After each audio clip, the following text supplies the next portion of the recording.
મારું નામ ડૉક્ટર સનત કુમાર.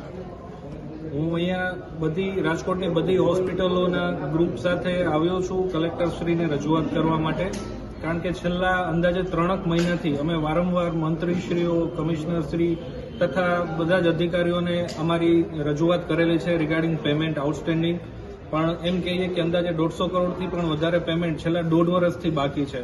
જે રીતના MOU થયેલા છે ગવર્મેન્ટ સાથે કે ઇન્સ્યોરન્સ કંપની સાથે, એમાં એ લોકોએ પોતે રાઇટિંગમાં એવું સ્પષ્ટ આપેલું છે કે જો 15 દિવસમાં પેમેન્ટ ના મળે તો એ લોકો વ્યાજ ચૂકવવા માટે પણ રેડી છે. પણ વ્યાજ તો સાઈડમાં રહ્યું. અહીંયા તો જે મહેનત કરેલી છે, ઓલરેડી સર્વિસ આપેલી છે, એનું પેમેન્ટ પણ અમને સમયસર નથી ચૂકવવામાં આવતું. અને જ્યારે અમે ગાંધીનગર લેવલે કે રજૂઆત કરવામાં આવી છે ત્યારે ફક્ત અમને આશ્વાસન આપી અને પાછું વળવું પડ્યું છે. અમારે ખાસ કરીને જે સુવિધાઓ છે, કઈ પ્રકારની સુવિધાઓ કાર્ડ હેઠળ મળે છે અને એમને પેમેન્ટ દર્દીઓને જે છે પેમેન્ટ એના કાર્ડમાંથી કપાઈ જાય છે પણ આપને મળતું નથી, શું કહેશો?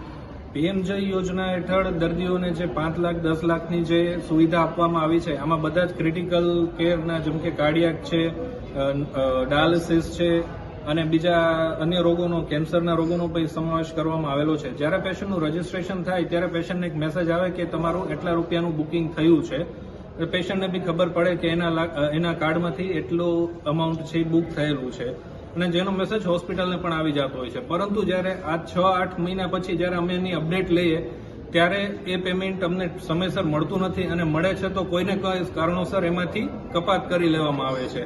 જેનું રીઝન અમે પૂછીએ તો એનું રીઝન સ્પષ્ટપણે જણાવવામાં આવતું નથી. ખાસ આમાં આગામી સમયમાં કોઈ નિર્ણય નહીં આવે તો આ સેવા જે છે હોસ્પિટલો બંધ કરી દેશે, શું કહેશો?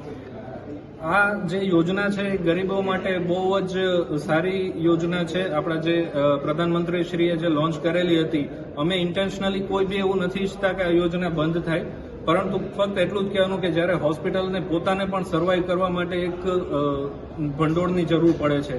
જેમ MSMEના રૂલ્સ પ્રમાણે અમારે વેન્ડર્સને પેમેન્ટ કરવાનું હોય છે, હોસ્પિટલો પોતે પણ MSMEની અંદર રજીસ્ટર્ડ થયેલી હોય છે. તો કયો રસ્તો લેવો એ અંગે અત્યારે કન્ફ્યુઝન સખત ચાલી રહ્યું છે.